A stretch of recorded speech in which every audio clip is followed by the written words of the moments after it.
From the center of the Americas to you, wherever you are, this is the end of days.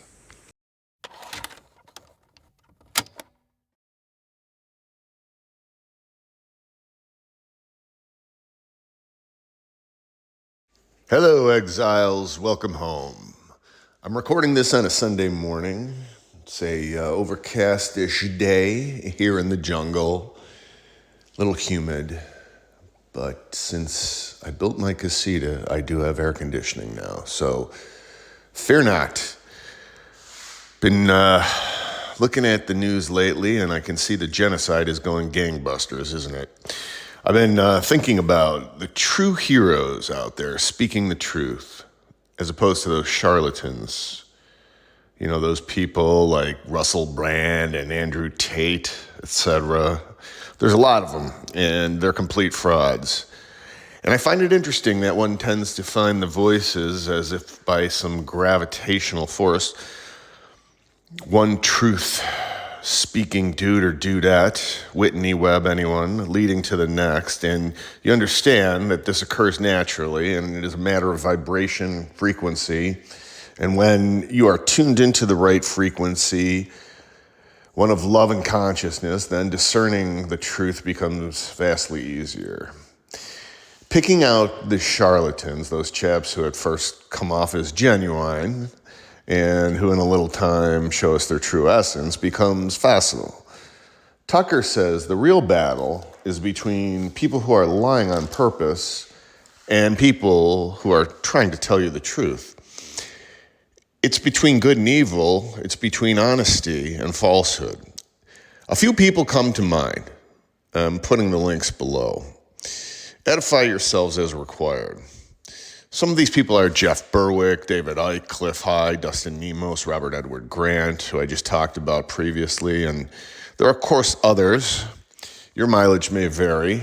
These are just some of the people who seem to be very genuine in their pursuit of capital T truth. Danica Patrick just did an interesting podcast with a clairvoyant named Elizabeth April, whose name admittedly sounds like it's either for the stage or that of a webfoot prostitute, perhaps both. I watched the whole podcast, and I must admit that point by point, everything Elizabeth said was on the mark, as though she has great familiarity with the people I tend to follow and the information that they speak out. These are of the same ilk as the aforementioned people, the people I just spoke of, and others, of course. I don't know. It could be a trick. I mean, she could just be really well practiced. I sort of thought that despite her bullseyeing of the talking points, or perhaps because she was generally so spot on. Maybe, she's running a con. It's not a bad way to make a buck, but I don't know. So anyway, Berwick, Nemos, Robert Edward Grant all have podcasts. Icke and Nemos both have a website, and Clif is on Substack doing audio mostly. I'm going to miss their tutelage when the internet goes down, I can tell you. It's funny, it's sort of ironic seeming, though it's not really ironic, if that makes sense, and it probably doesn't, but those of us born in the USA have tended most our lives to believe, perhaps magically, that we've lived in the best of all possible places. Even if we suspected that was bullshit, we didn't allow ourselves to fully entertain the notion.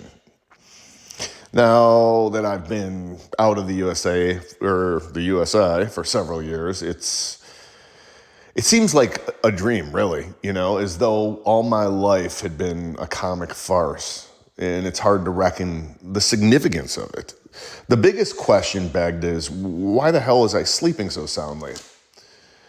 Well, the world that has been, Western civilization, let's call it, the envy of the world, they told us, and it really wasn't, I can tell you, it's slated for demolition.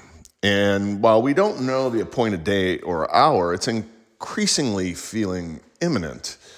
And my gravest concern during the time of the West's tribulations is in procuring enough of the national beer and rum here. I'll hate to run out. If anything, hopefully there's enough weed around here, and I presume In any case, the internet won't be functioning. Maybe it'll be working over in Asia or something, but doubtfully in the Western Hemisphere. So, on the bright side, there should be extra drinking time if one can procure it. Booze, I mean. If you don't live in a large American city, chances are you're not going to get fried, which may end up being worse than, having a bomb land on your head. Because between the mercenaries and the zombies, you're going to have your work cut out for you. Now, I don't know if you're taking me seriously with this, but the adversaries are bound to show up on this level of planet Earth we're on. I call it planet Earth second coming. That's where we're at. The worst place to be during the apocalypse is in the United States. And I would hope that you're not asking why that would be. Well, for the remedial out there, let me explain it to you. God is going to give Mystery Babylon, a.k.a. the USI, the comeuppance it so richly deserves. And it, like Babylon itself, will anymore cease to exist. This may be reason for concern, particularly if you're an atheist, as, God is not too fond of those who don't recognize his supremacy over all things great and small. But maybe then the Nephilim will return and nuclear war is averted, somehow arrested. Talk about the worst of all potentialities, though. I mean, maybe they show up after a nuclear war and promise us peace if we'll only worship their Lord and Master Lucifer, a.k.a. Satan. I mean, I don't know. I don't know. These goofballs are so banal, anything's possible. So let's recap. There are better and worse places to be during the apocalypse. A big American city, that's bad. You'll resemble a plate of French toast after being run over by a 1977 Fleetwood Mac album that got tossed out of a 53rd floor window by an overweight New Yorker on a Coke binge. Then again, you could be in the American countryside, and you might stand a chance if you're well prepared and well armed. But you better have some booby traps and some incendiary devices beside you if you plan on surviving the zombies and the UN peacekeepers. So make sure, whatever time you've left here, that you get yourself prepared. And this means a lot of extra food and the 3 essentials we talked about before: silver, bullets, and bourbon. Bone up on your YouTube, read some David Icke books, buy hard copies so you can share the books, and there won't be electricity anyway, so eventually your Kindle is going to shit out on you. So this is going to be some really 14th century shit coming down. You'd better be ready for anything. Most importantly, enjoy yourself. This is going to be like Mad Max and Spinal Tap rolled into one, This is going to be Freddy's Fat Bottom Girls meets McCarthy's The Road. Imagine the glowing hot zombie ass radiating like a Mars light, hurling toward you at 120 kilometers an hour.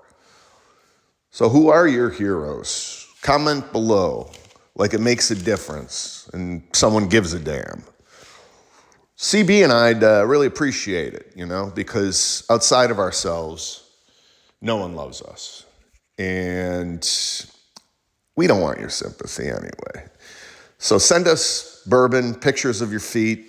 We'll have something to do when the lights go out. We really miss our true fans, and you know who you are, both of you. Where do we go from here? So much to talk about. God helps those who help themselves. So whatever you do, work at it with all your heart. Be mindful, be helpful unto others, for there is salvation, and that salvation may be your own, and you not even know it. CB wanted me to mention, thanks for listening. If you like this content, please consider liking and subscribing. It really helps. Adios, and thanks for all the fish.